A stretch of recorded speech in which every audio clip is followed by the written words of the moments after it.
Hi everyone, my name is Drong and I'm an OT major here at the University of Scranton. Today I'll be talking about a film that I watched called Alive Inside. This film shows how people can use the power of music to wake up someone's soul in a way that we've never seen before.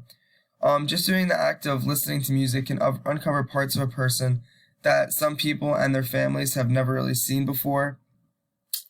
Just doing the act of listening to music can wake up a person and really change their lives and the time that they're going through.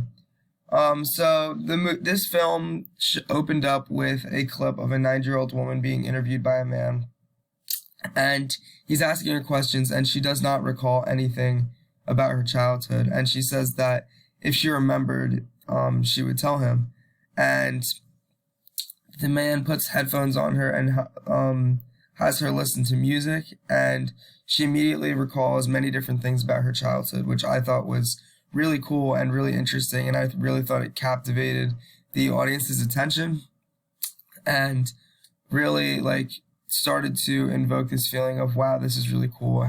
Can this be done to more people around the world? So I thought that was really interesting. And as explained throughout the movie, that one's personality can be, as a person can remember happier times by listening to music, and it's due to a thing called musical memory. And many studies have been done showing that listening to music can unlock memories that have been trapped in someone's mind for a long time, especially people with Alzheimer's. And if you don't know, Alzheimer's is a disease where you have trouble with memory, thinking, and even behavior. As the video is shown, by placing headphones on someone and playing a song, it can wake them up from a sort of a trance that they've been in for a very long time. And in the case of Henry, who was a man that had Alzheimer's, I think they said for over 10 years, and he had trouble keeping his head up. His head was down all the time. And he even had trouble talking to people. But when they showed Henry the music, his eyes opened really wide. And it was like he was awoken from a 10-year sleep. He began to remember parts of his childhood and talked about them in depth. And he also began to sing the songs as if he were back 20 years ago, which I thought was amazing. And this made me feel extremely hopeful that we can do this with other people with Alzheimer's. And it really kind of hit me that we can do this with a lot of people and really also incorporate it into the occupational therapy practice. And putting myself into the family's shoes and even the caregiver's shoes, it would be extremely emotional and heartwarming to see the simple act of listening to music, and how just the profound effect can have on someone with Alzheimer's.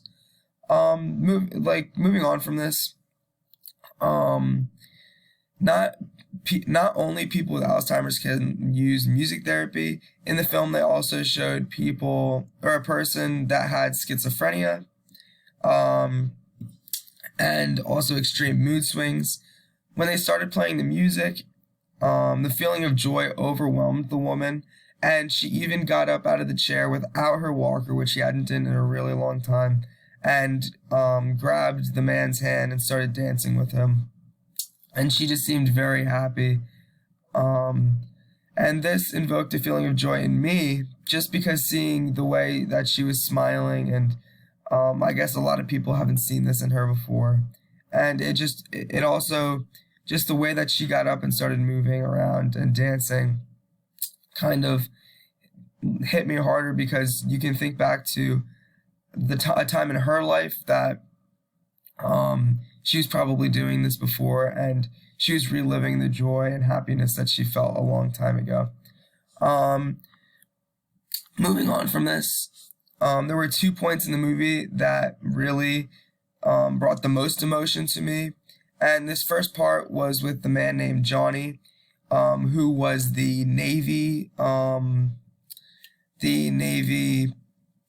person that was was exposed to radiation and had to get radiation treatments, which caused all of his hair to fall out. And when I saw his condition, it made me really sad because he lived a life of servitude and bravery. And I personally have an extreme admiration for people in the service. So this made me really sad that he was having a hard time in his life. My dad and my grandfather served in the military. Two of my grandfathers served in World War II. So this kind of hit me hard. And Johnny deserves to be happy because of all the things that he's done in his life. When he started listening to the music, he began to cry. And this hit home for me because he really, he felt joy for the first time in a long time, I think.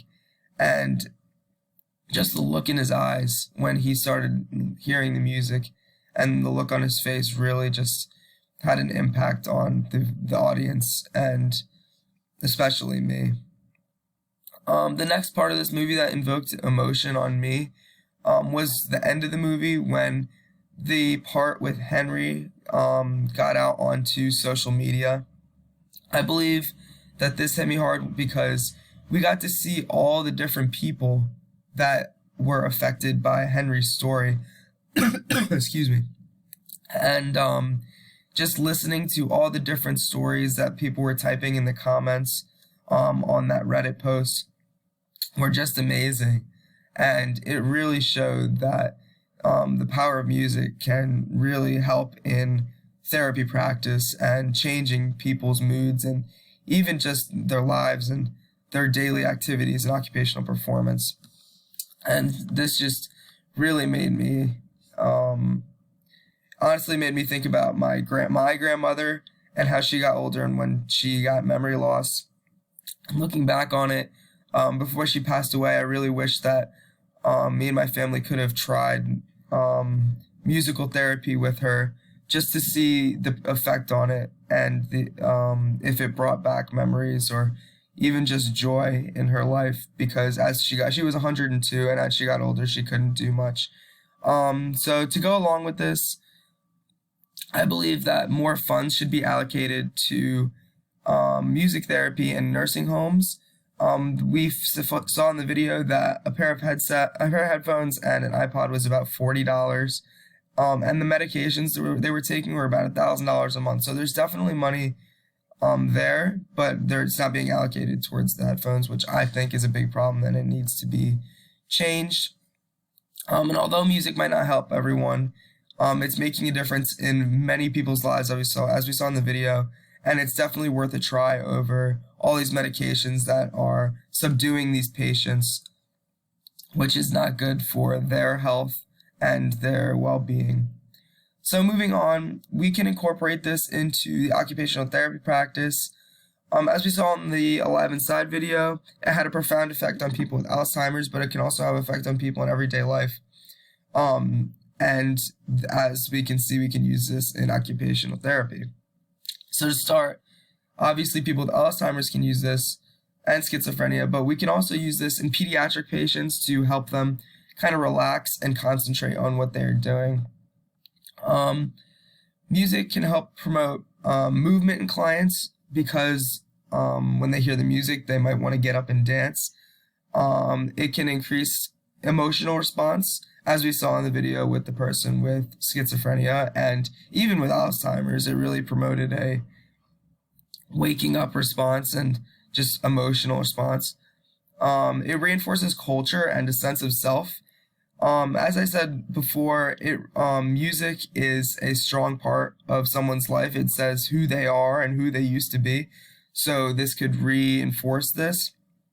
And finally, it can increase attention by reducing auditory distraction, which can help especially with children, when trying to concentrate, and even people with ADHD. I think that we could try this on in the occupational therapy world. And all these effects can improve occupational performance in one's life. And I think that music therapy needs to be used throughout the world to try and help people that need it. Thank you for listening.